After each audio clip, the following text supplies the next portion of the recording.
Pagkatapos na itaboy sina Adan at Eva mula sa Eden dahil sa kanilang pagkakasala, sila'y nagkaanak. Ang kanilang panganay na anak ay tinawag nilang Cain, samantalang ang pangalawa ay tinawag nilang Abel.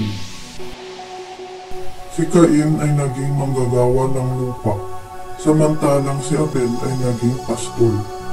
Nang dumating ang panahon ng pag-aalay ng mga handog sa Diyos, naghandog sina Cain at Abel. Si Abel ay nagdala ng mabuting handog na mula sa pinakamahusay na bahagi ng kanyang mga tupa.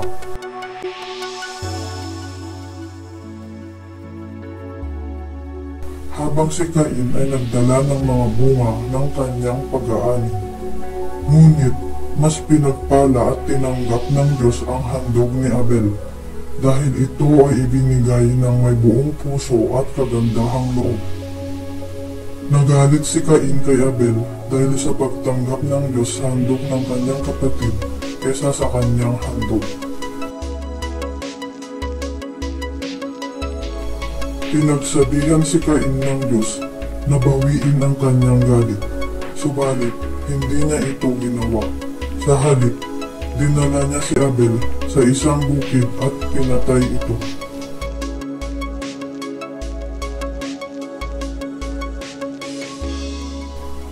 Dahil sa kasalanan ni Cain, tinanong siya ng Diyos kung nasaan si Abel. Si Cain ay nagmalditahan at tinanong pa ang Diyos, ngunit inamin rin ang kanyang kasalanan. Bilang parusa, pinatapon siya ng Diyos mula sa lugar na kanyang tinitirhan at itinakda sa kanya ang parusang hindi magiging masagana ang kanyang buhay at magiging palaging umaaligid sa kanya ang panganib. Sa kabila ng kanyang kasalanan, naglagak ang Diyos ng tanda sa katawan ni Cain upang hindi siya mapatay ng sinumang makakita sa kanya.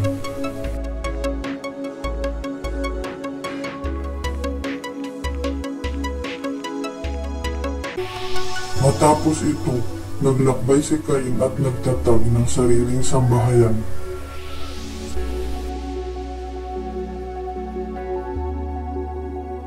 Ang kwento tungkol kina Cain at Abel ay isang halimbawa ng magkaibang reaksyon sa Diyos sa pamamagitan ng kanilang mga handog.